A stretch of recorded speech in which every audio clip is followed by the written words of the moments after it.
nawala pa yung si Yusek Cabral. So yung perception dito ng taong bayan, hindi natin maialis yung kanilang agam-agam na maaari talagang may mga galamay o may mga kamay na gumagalaw behind this, para talaga pagtakpan at sabihin na natin patahimikin yung mga talagang tao na merong kinalaman. So maliwanag na meron talagang nagaganap na cover up dito sa ating investigation at all. And I think the reason for this is because they're really trying to shield the public perception again away from Malacanang and away from the powers that be. We need to have an ombudsman that is really willing to investigate everyone. Na tayo dyan. Even those people na talagang masasabi natin na mahirap salingin at mahirap banggain dahil meron siyang pinagkakautangan ng loob, Prof, hindi na siya vanguard vanguard na siya. Right. Oo. Bangag ang kanyang pinoprotektahan Oh. Yeah. Magandang umaga po ulit, Dr. Good morning, Floyd. Doc. Yes, good morning po ulit, Attorney Idol Tapasio, Ferdy, and Ma'am Judy, maraming po salamat. Prof, sa tingin nyo, anong nawala? Anong extent ng nawalang impormasyon o resources sa information with respect to the investigation sa mga anomalous flood control projects sa pagkabatay ni Yusek Cabral? Malaki po actually, malaki. Kung titingnan po natin, so we have a secretary, we need to understand yung karaniwan po kasi yung mga ministerial functions, yan yung yung oversight ang ginagawa talaga ng ating secretary, but yung mga tinatawag nating detailed transactions, yung talaga mga administrative elements primarily, these are actually being given to the undersecretaries, kaya nga marami tayong undersecretary sa bawat departamento at sila talaga yung nakatutok primarily doon sa mga kanya-kanyang programa, proyekto at polisiya ng ating pamahalaan. So kung sa lawak at lalim ng karanasan at kaalaman, I think masasabi ko talaga na we really lost an integral piece in this puzzle we call the flood control scandal mainly. Okay. Sa tingin nyo po, being a serious follower nitong mga proceedings with respect to flood control after Yusek Cabral, sino po dun sa mga dramatis personae na galing sa DPWH who is next in rank pagdating sa dami ng impormasyon na maibibigay tungkol dito sa ganitong investigasyon? Well, I think without a doubt, Yusek Bernardo, I would say, because he's one of the more seasoned engineers tsaka talagang technocrats dito sa DPWH.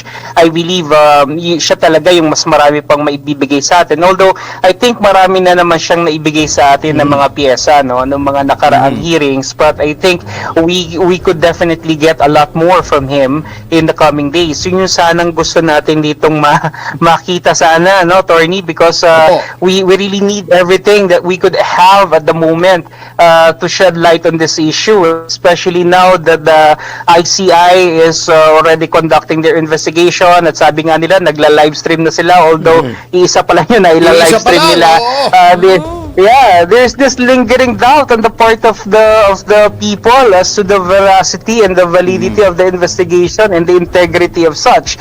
And then ito pa, nawala pa yung si Yusek Cabral. So yung perception dito ng taong bayan, hindi natin maialis yung kanilang agam-agam na maaari talagang may mga galamay o may mga kamay na gumagalaw behind this, para talaga pagtakpan at sabihin na natin patahimikin yung mga talagang tao na merong kinalaman. Kung maalala natin, hindi naman to bago sa kanilang playbook dahil kung maalala natin, sinabi nila na nag-resign itong si Secretary Pangandaman, ganoon din naman si Executive Secretary Bersamin out of delicadeza, but it turned out later on that they were asked to actually step down. So maliwanag na meron talagang nagaganap na cover up dito sa ating investigation at all. And I think the reason for this is because they're really trying to shield the public perception again away from Malacanang and away from the powers that be.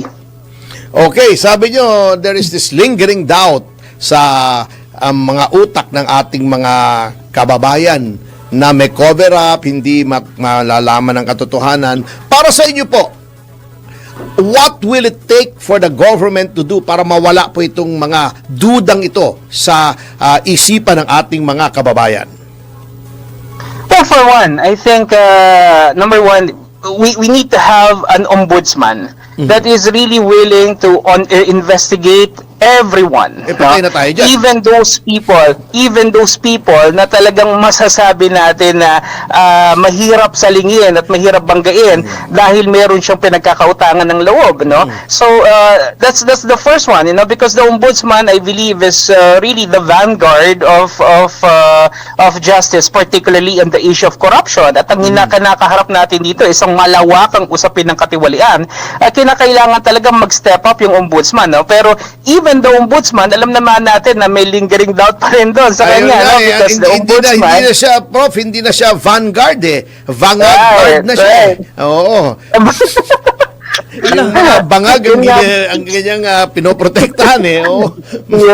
That's another thing. So we need to have functional institutions na hindi po talaga dapat nadidiktahan at namamanduhan ng Pangulo. Pero kung titignan po natin, everything is actually being held under hostage by the President, no? We have the Congress under him, we have even the Supreme Court or the justices to some extent are also siding with him, the DOJ definitely is under his control, and the cabinet definitely will be under his whim. So it's really hard, no? And unless the president will really try to say that he is willing to undergo whatever it is that the demands, like for example, full accountability ng kanyang lahat ng kanyang pondo, including his confidential funds, yung pagkakalik niya rito sa flood control issue, the insertions, the signing of the GA, even what the public is demanding that he submits himself to a hair follicle test. I think all these things will somehow, clear the doubts on the minds of the public. Okay, natawa ko nung sinabi niyo hostage kasi not because of what you said but because of what I remember.